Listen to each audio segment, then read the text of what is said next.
I'm Cliff Martinez, and I'm a film composer.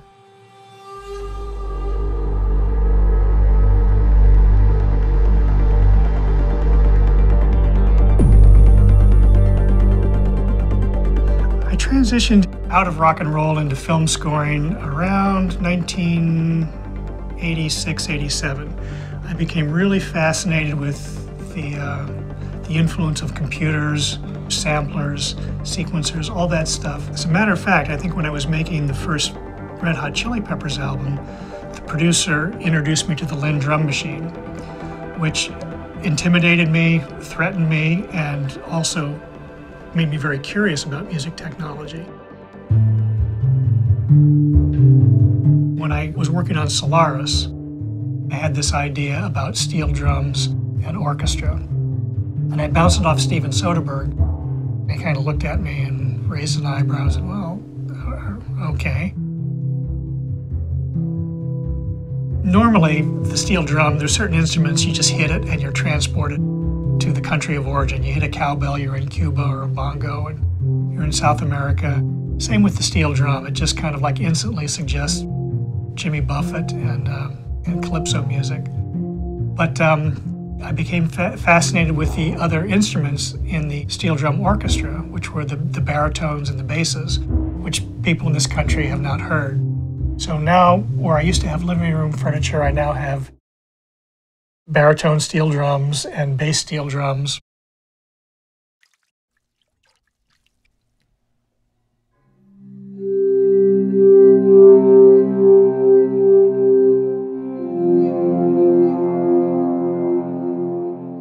I can't think of anything like the Bache crystal. There's the glass harmonica that was allegedly invented by Benjamin Franklin. It was played wine goblets sawed off, put on an axle, on a treadle that spun.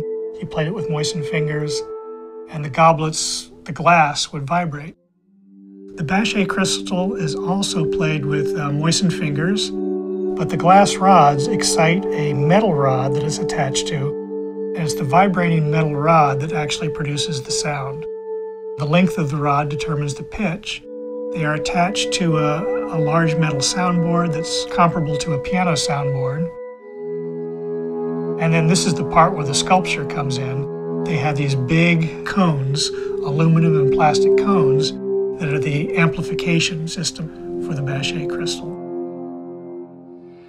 So having this preference for things that are unusual in musical instruments, I think one of the things that appealed to me with Omnisphere was seeing that video of one of the sound designers burning a piano in the interest of creating some unique set of samples to work from in Omnisphere. That's the kind of pioneering spirit that I admire in music making.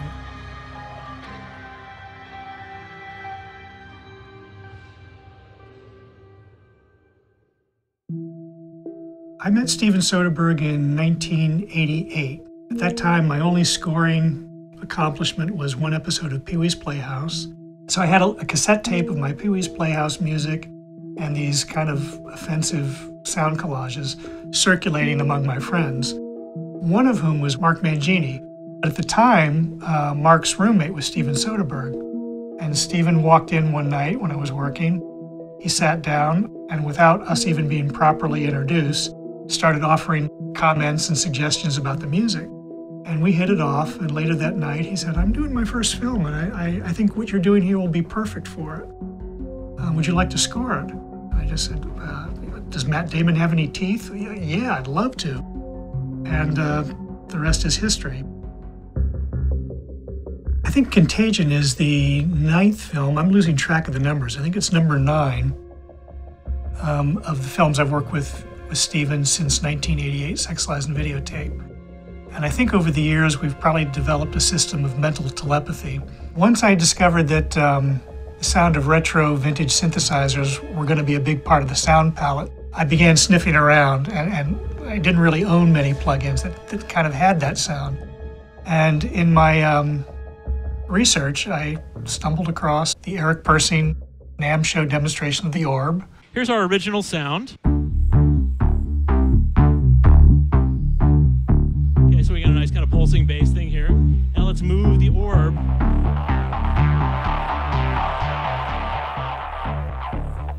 I checked out Omnisphere and Trillion shortly thereafter, got them both, and really had a ball exploring those.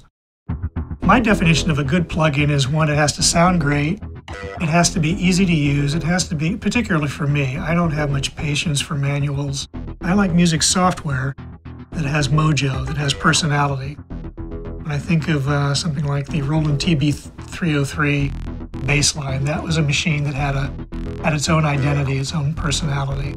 So I like software that is versatile, but I also like software that has its own sense of identity that sets it apart from other software. I wanted something propulsive, something energetic, and something that was kind of new and kind of futuristic at the same time. Or something vintage and something futuristic.